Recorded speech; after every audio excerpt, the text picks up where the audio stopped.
Hello everybody, it is the Dark Conservatarian and welcome back to another Strike Force editorial. Now, I am of course going to have a video coming out that will be a whole lot more well involved and more edited and researched in this, but I thought I'd just get this video out of the way since the last video that I had uploaded was a shit post that I had done about 10 days ago or something like that. And so I just wanted to upload something in order to just give a sign that my channel is still active. And also, FYI, I will be having a debate that I'm going to be moderating on my channel. It'll be between Cold of Ham and Night Shift 10,000. It'll be on gun rights, and it'll be on Friday at about 6 p.m. Central Standard Time. So don't miss out on that one. And then on Sunday at about 3 p.m. Central Standard Time, I'll be interviewing Taylor, aka the Cultural Boomerist, about economics. It's probably going to get a little bit debatey, but still, just stay tuned for both of those. So, on with the story that I had come across on cnsnews.com. Iranian regime celebrates John Bolton's exit. I had vaguely heard about John Bolton getting fired by President Trump, and so I thought, overall, I guess I don't have that much of a high opinion, but overall, I am approving of this because I have heard about how John Bolton basically wanted us to invade North Korea, which that would have probably most likely started World War III if he had gotten his way on that. And so I'm pretty sure that practically everybody in America is glad that Trump did not take Bolton's advice on that area. The Iranian regime on Tuesday welcomed news of National Security Advisor John Bolton's departure, saying the White House would now be in a position to better understand the realities of Iran. With the ousting of its biggest proponent of war and economic terrorism, the White House will have fewer obstacles to understand the realities of Iran. The IRNA state news agency quoted regime spokesman Ali Rabia as saying, okay, that's kind of ironic considering the fact that Iran is a big-time funder of terrorism, along with Saudi Arabia and all the other countries that generally get spoken of funding terrorism. Hessamuddin Ashina, a senior advisor to President Hassan Rouhani, tweeted that Bolton's removal was a sign of the failure of the administration's policy of maximum pressure in the face of Iranian resistance. Now, what I have to say, in my opinion, on Iran, I don't want war. I don't want there to be an invasion or anything like that. I even disagree with Ben Shapiro's war hawking regarding Iran. What I would personally do if I was in any position to be diplomatic with Iran, I would want us to not get involved with them at all, really. At best, I would say let's not get involved with them at all, not help out with the nuclear deal. I would probably not even give them back whatever money is supposedly owed to them that President Obama, I heard, ended up doing. I would just not get involved at all. At best, not get involved, and at worst, keep the sanctions on them. And I would most likely rule out going to war with them, unless they are really actively in the process of the next few weeks bombing an American city or something like that. But the reason why I would take this kind of a hardline stance of not getting involved, not helping out Iran, is because Rouhani, the leader of the country, has led his own people in chants of death to America. So why again is there a reason for us to trust the Iranians in anything really?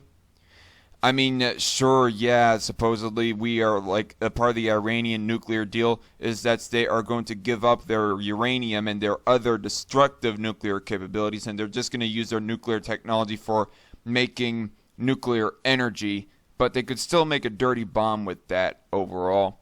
So, again, I don't trust the Iranians, so I would not help them out with anything. Do not doubt that we can manage the behavior of the United States of America toward Iran and will never back down, he said. Iran's siege will break. Bolton is loathed by the Iranian regime for his hawkish views, also loathed by a lot of America too. His firm opposition to the Joint Comprehensive Plan of Action (JCPOA) nuclear deal, his public calls in years past for regime change in Tehran, and not least of all, his long-standing support for the exiled Iranian National Council of Resistance of Iran (NCRI) opposition group. Foreign Minister Javad Zarif has become fond of railing against the so-called B team, based on the letter B in their names, which he charges has been goading President Trump to war against Iran. The B team, says Zarif, comprises Bolton, Israeli Prime Minister Benjamin Netanyahu, and the Crown Princes of Saudi Arabia and the UAE, Mohammed bin Salman and Mohammed bin Zayed. Today wasn't a good day for the B team, tweeted Iran's Culture and Islamic Guidance Minister Abbas Salahi. Even more bitter days are awaiting the enemies of Iran. But Secretary of State Mike Pompeo, no fan of Zarif or Rouhani, and I would say with good cause too, by the way, but how he handles those animosity towards Rouhani is a different question. Anyway, said Tuesday foreign governments would be mistaken if they thought Bolton's exit would usher in material changes to Trump's foreign policy. I don't think any leader around the world should make any assumption that because some one of us departs, that President Trump's foreign policy will change in a material way, he told reporters at a White House briefing on new counterterrorism sanctions authorities. Yeah, I mean, on that degree, you could also make a case that John Bolton's advisories did not really affect Trump's foreign policy position when it came to North Korea. Otherwise, we would currently be in war with North Korea and possibly even facing a nuclear winter from nuclear war, whatever that would get sparked from that rhetorical situation.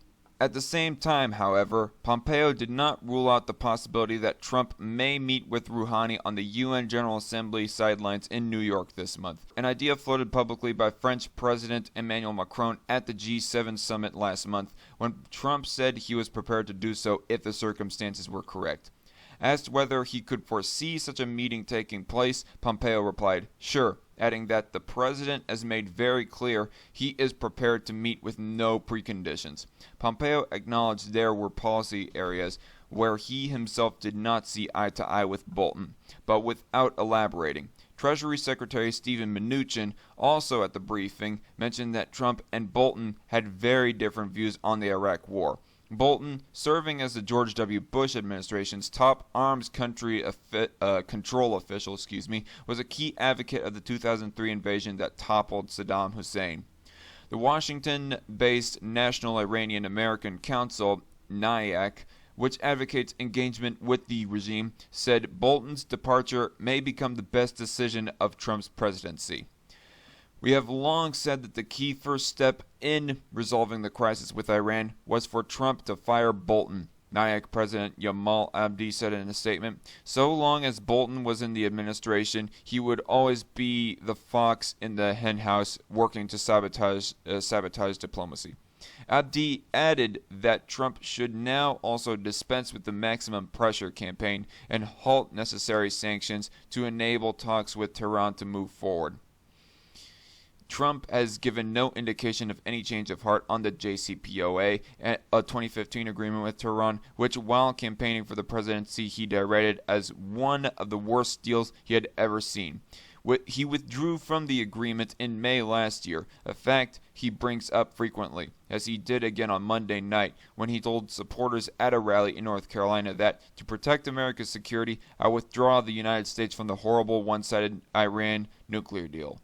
In one of his last tweets before news broke of his departure, Bolton drew attention to the Iranian regime's deception, including most recently its assurance that a supertanker recently released from detention in Gibraltar and pursued legally by the U.S. would not offload its crude oil cargo in Syria. Iran denied that Adrian Daria 1 was headed to Syria, then confirmed today its oil was offloaded there, tweeted Bolton. He added the hashtag Iran Web of Lies. End of article.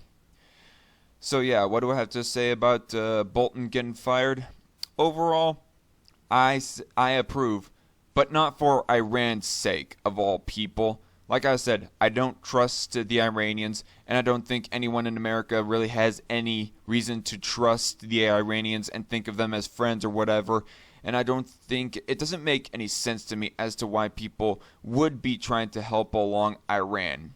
But for other reasons outside of Iran, I approve overall of this. Anyway, so that is all that I have to say with this video right here. Hope to see you all later, and I will be out with more in-depth content about something else, that being my key staple topic, of course. See y'all later. God bless.